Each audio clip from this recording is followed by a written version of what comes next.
North Korea considering missile strike on US Guam base. North Korea has said it is considering carrying out missile strikes on the U.S. Pacific territory of Guam. The North's official news agency said it was considering a plan to fire medium to long-range rockets at Guam, where U.S. strategic bombers are based. It quoted an earlier military statement from Tuesday. President Donald Trump threatened Pyongyang with fire and fury on the same day. The exchanges mark a sharp rise in rhetoric between the two countries. The UN recently approved further economic sanctions on North Korea, which Pyongyang said were a violent violation of our sovereignty, warning the US would pay a price.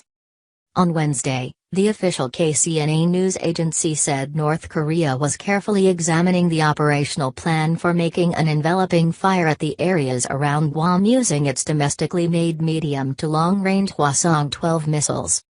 The news agency reported a military statement issued on Tuesday, which probably came in response to U.S. military drills in Guam. However, there has been no indication that any attack on Guam by North Korea is imminent. In a message to the public, the governor of Guam Eddie Calvo said there was currently no threat to the island and the Marianas Archipelago, but that Guam was prepared for any eventuality. North Korea's statement is the latest stage in a heating up of rhetoric and tension.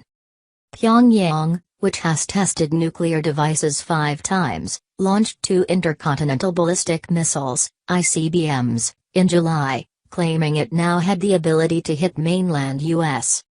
North Korea's missile program. On Tuesday, media reports in the U.S. claimed the North had achieved its goal of making a nuclear warhead small enough to fit inside its missiles.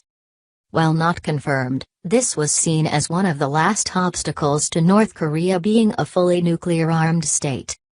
A report in the Washington Post, citing U.S. intelligence officials, suggested North Korea was developing nuclear weapons capable of hitting the U.S. at a much faster rate than expected.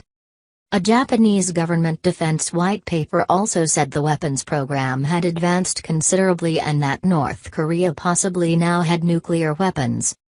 In response, President Trump warned North Korea to stop threatening the U.S., saying they would be met with fire and fury like the world has never seen. However, veteran U.S. Senator John McCain was skeptical about Mr. Trump's statement, saying he was not sure that President Trump is ready to act. Scary situation, BBC's Yajatil in Seoul, South Korea.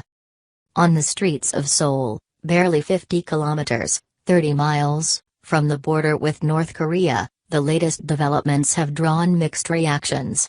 Kim Sung-soo, 62, said he thought Pyongyang was bluffing to preserve its regime and justify its nuclear program. But others are more concerned. Yeon Nua-suk says she finds the situation scary.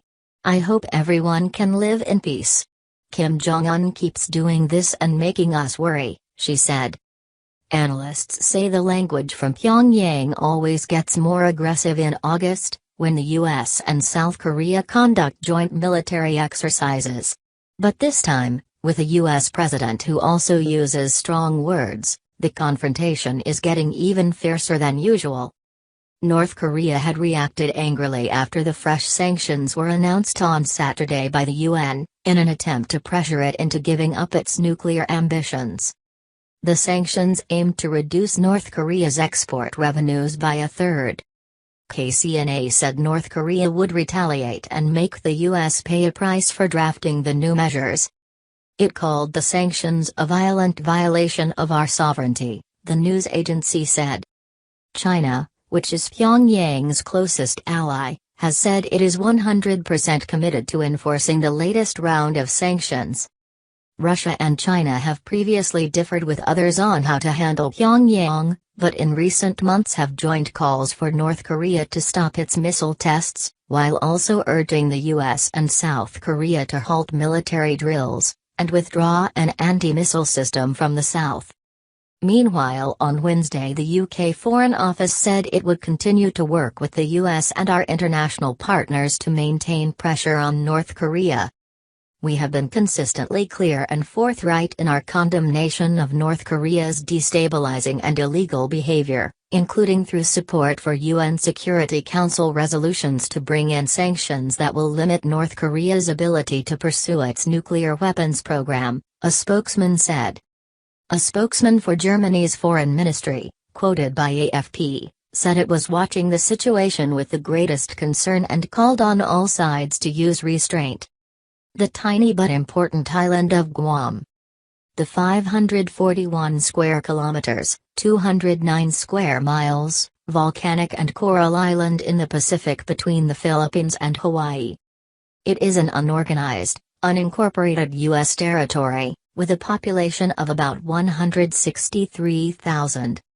U.S. military bases cover about a quarter of the island. About 6,000 personnel are based there and there are plans to move in thousands more.